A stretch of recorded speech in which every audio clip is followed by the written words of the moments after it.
Hi, my name's Phil. I like to talk about politics. So I was talking about what Sir Ivan Rogers was discussing in terms of Boris Johnson's Brexit strategy. I'd like to pick up on a particular theme in terms of what Boris Johnson actually wants from Brexit. But first, if you'd like to be notified of daily news and politics, then please subscribe to the channel and click the bell notification icon. So essentially, the deal that Boris Johnson wants, or at least the ones he says he wants, is one that will remove quite a lot of tariffs and quotas, though by no means all. It would necessitate, however, checks of all goods at the borders, including, of course, the contentious border inside the United Kingdom between Great Britain and Northern Ireland. Now, Sir Ivan Rogers said that the government are of the belief that if they show they are prepared to walk away without a deal, then the EU, who will be scared stiff of such an outcome, will cave in. Now, this idea has been debunked before, and it's ridiculous now. After all, the EU have been preparing for a no-deal scenario for years, unlike the UK.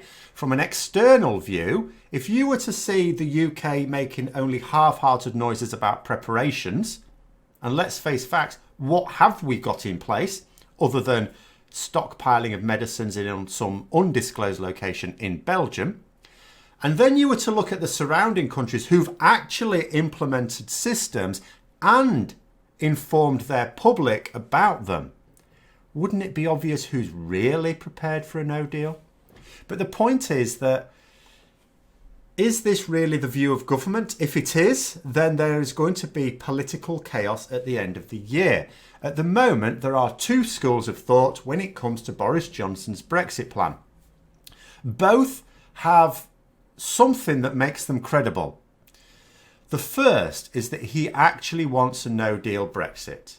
We know it's the only route to a US trade deal. We know it's the only route to deregulating, particularly the financial sector. We know that he wants those two things, and his other actions suggest that that is the path he is on.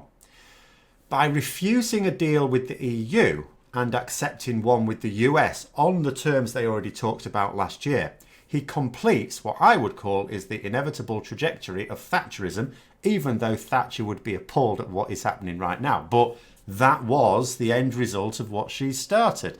Now, I am of the view that he does actually want this. Though I would say I'm 90% sure, I wouldn't say I'm absolutely certain. Who can be absolutely certain with someone who is as inconsistent as Boris Johnson?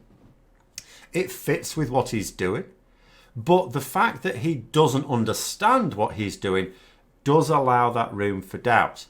But if that is his attitude, then when we leave the transition period, he will have what he wanted. And what he will then be doing is full on putting blame elsewhere for the damage that is then caused. He will blame the ensuing chaos on everything and anyone other than himself. Now, we have already seen this behaviour from himself and others as well. So, for example, Brexit Party MEPs, most notably Anne Widdecombe, but others as well, including Nigel Farage, have been quick to try and say that if Brexit goes badly, it's not their fault. The second school of thought is that Johnson actually does believe, as Sir Ivan Rogers is talking about, that he can get this deal that he wants, that he'll get all the benefits of EU market access without having to follow any of the rules. He'll believe that's a possibility, and he'll believe that by playing hardball, he's more likely to get it. Now, if that is the case, then the sequence of events in 2020 will be as follows. So over the next few months, we'll bumble along with Boris Johnson's team refusing any areas of sensible agreement. This will be made much easier by the fact that face-to-face meetings may not even be taking place because of a certain other crisis.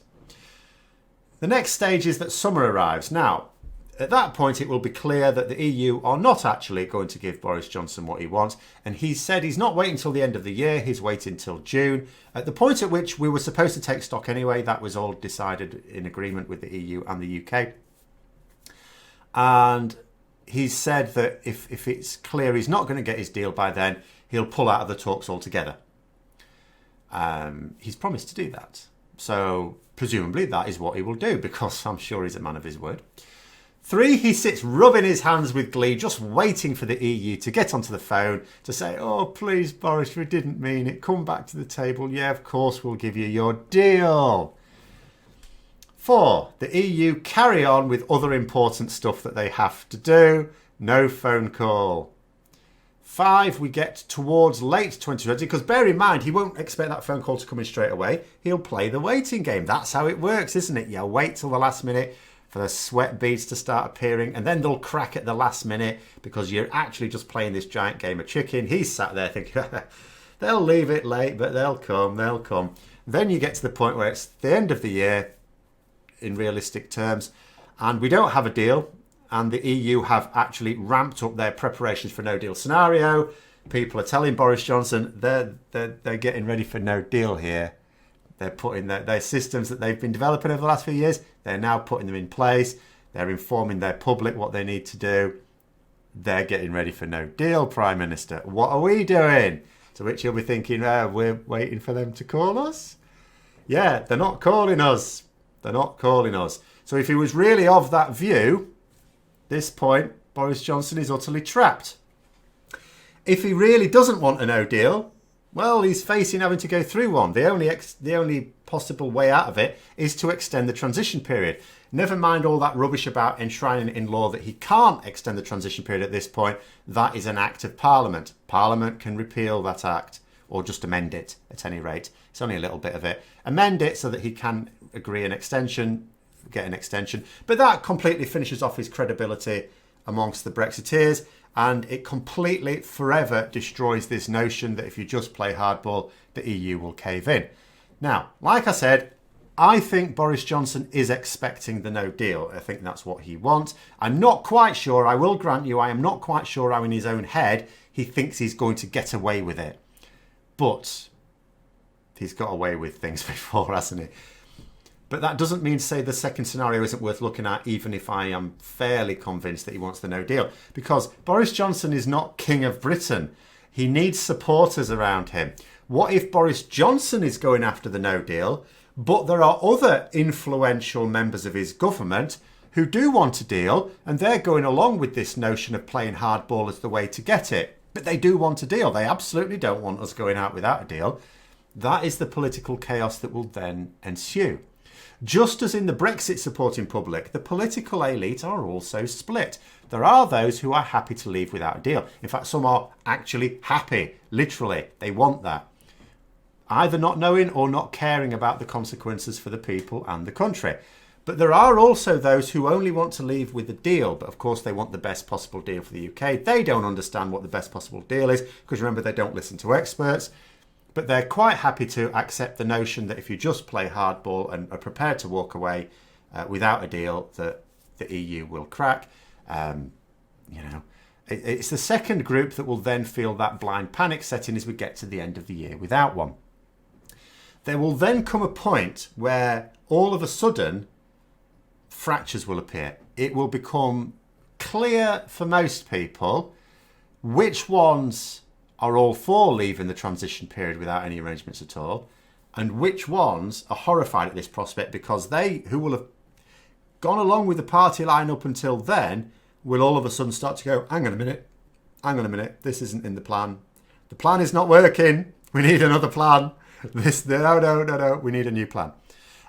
If they wanted a deal, then they will start backtracking very, very quickly. If they didn't, they will forge ahead with Operation Not My Fault.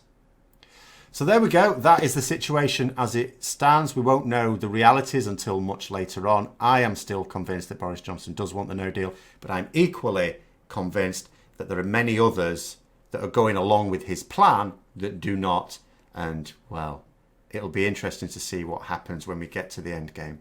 So I hope you found the video interesting. If you did, don't forget to click the like button. If you'd like to support the channel further, then please also click the Patreon link for details. And until next time, I'll see you later.